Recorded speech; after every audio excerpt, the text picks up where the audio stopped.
အားလုံးပဲမင်္ဂလာပါ In the World Channel ရနေပြီးတော့ကြိုဆိုပါရစေကျွန်တော်တို့ကကြက်သွန်ဖြူကိုဆေးဘက်ဝင်ဆေးဝါးတစ်ခုအနေနဲ့စားလို့ရှိပါတယ်ဒါပေမဲ့သူ့ကိုအပူပေးပြီးတော့စားတာအစိမ့်လိုက်စားတာက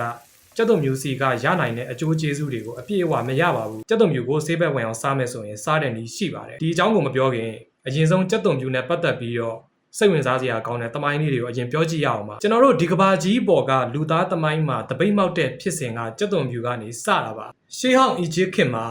ပရမစ်တိဆောက်ရေးလုပ်သားတွေကိုခွန်အားရှိအောင်လို့ကြက်သွန်ဖြူနေတိုင်းကျွေးလေရှိပါတယ်တခါမှာတော့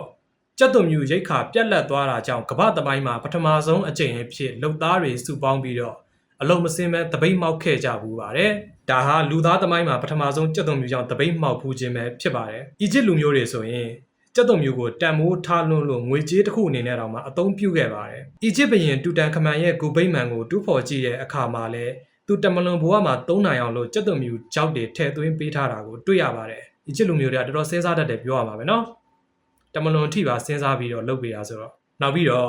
ဂရိနိုင်ငံကပထမဆုံးအိုလံပစ်အားကစားသမားတွေက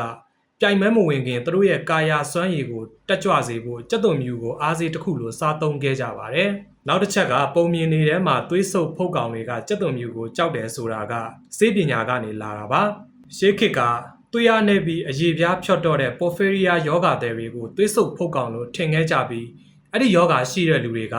ကြက်သွန်ဖြူထဲမှာပါတဲ့ဆာလဖာဓာတ်နဲ့မတည့်ပဲဝေဒနာပူခံစားရတာကြောင့်ကြက်သွန်ဖြူကိုကြောက်ကြတာပဲဖြစ်ပါတယ်ဒီလိုနဲ့ပဲသွေးဆုပ်ဖုတ်ကောင်တွေကကြက်သွန်ဖြူကိုကြောက်တယ်ဆိုပြီးတော့ဒဏ္ဍာရီတစ်ခုပေါ်လာတာပဲဖြစ်ပါတယ်ကဲကျွန်တော်ကြက်သွန်ဖြူကိုဘယ်လိုမျိုးဆေးဘက်ဝင်အောင်စားမလဲဆိုတဲ့ပြောလက်စအကြောင်းစီကိုလှည့်အောင်ပါတကယ်တော့ကြက်သွန်ဖြူကိုဟင်းနဲ့ထည့်စားတာအစိမ့်လိုက်ဝါးစားတာတဲ့သူ့ကိုထူထောင်းပြီးတော့10မိနစ်ခန့်ကြာမှစားတာကကြက်သွန်ဖြူရဲ့အာနိသင်ကိုအပြည့်အဝရရှိစေပါတယ်ကျွန်တော် line ပေါ်မှာလေးလေးတယောက်တွေ့ဘူးပါတယ်သူကဒီကြက်သွန်ဖြူကိုဆေးဘက်ဝင်အောင်ဆိုပြီးတော့ရင်သွင်းနဲ့ပြုတ်ပြီးကမှဖန်ခွက်လေးထဲမှာတမွာထည့်ပြီးတော့စားပါတယ်ဒီနည်းလမ်းနဲ့ကကြက်သွန်ဖြူကရမယ်အာဟာရဓာတ်တွေကိုပြည့်စုံအောင်ရနိုင်မှာမဟုတ်ပါဘူးကြက်သွန်ဖြူကိုထူထောင်းလိဖြတ်ပြီးတော့10မိနစ်လောက်ထားလိုက်တဲ့အချိန်မှာသူ့ထဲက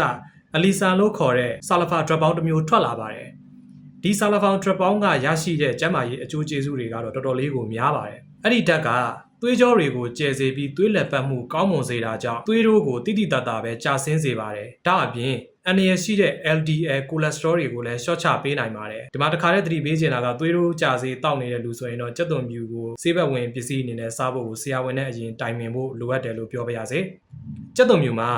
ဘက်တီးရီးယားဗိုင်းရပ်စ်နဲ့မှုတွေကိုစက်ညင်နိုင်တဲ့အစွမ်း antimicrobial property ရှိပါတယ်ဒါကအေးမိနှာစေးချောင်းဆိုးခြင်းတွေကိုမြန်မြန်ဆန်ဆန်ပဲတက်တာစေပါတယ်ကြက်သွန်ဖြူက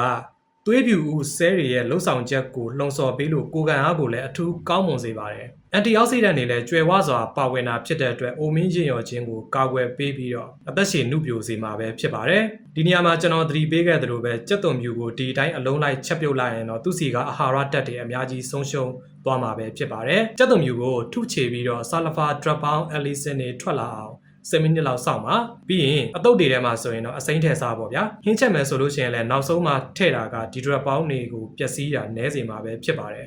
ဒါမှပဲကျန်းမာရေးအကျိုးကျေးဇူးရရှိစေမှာပါကြက်သွန်ဖြူကကျန်းမာရေးအတွက်ကောင်းတာမှန်ပေမဲ့အများကြီးစားရင်တော့တန်ဆေးလွန်ပြီး side effect တွေကတော့ရှိလာမှာဖြစ်ပါတယ်သင်ကအသွေးတို့ကြာစေတောက်နေရတယ်ဆိုရင်တော့ကြက်သွန်ဖြူကိုဆေးဝါးအနေနဲ့သုံးနေတယ်ဆိုရင်ဆရာဝန်နဲ့တိုင်ပင်ပြီးမှသုံးတာကောင်းပါတယ်လူတစ်ယောက်အန်ရယ်ကင်းကင်းကြက်သွန်ဖြူကိုစားလို့ရတဲ့ပမာဏကတော့တစ်နေ့ကိုကြက်သွန်ဖြူအလက်စားတစ်မွာကနေ2မွာကိုထုချေပြီးစားတော့တာပဲဖြစ်ပါတယ်မိတ်ဆွေရောကြက်သွန်ဖြူကိုဆေးဘက်ဝင်ဆေးဝါးတစ်ခုအနေနဲ့စားလေးရှိလားကျန်းမာရေးအတွက်ဘယ်လိုမျိုးသိတာတဲ့အကျိုးသက်ရောက်မှုတွေရှိလဲကျွန်တော်နဲ့အတူကွန်မန့်မှာဝင်ရောက်ဆွေးနွေးပေးပါအောင်နော်အားလုံးကိုကျေးဇူးတင်ပါတယ်ဗျာ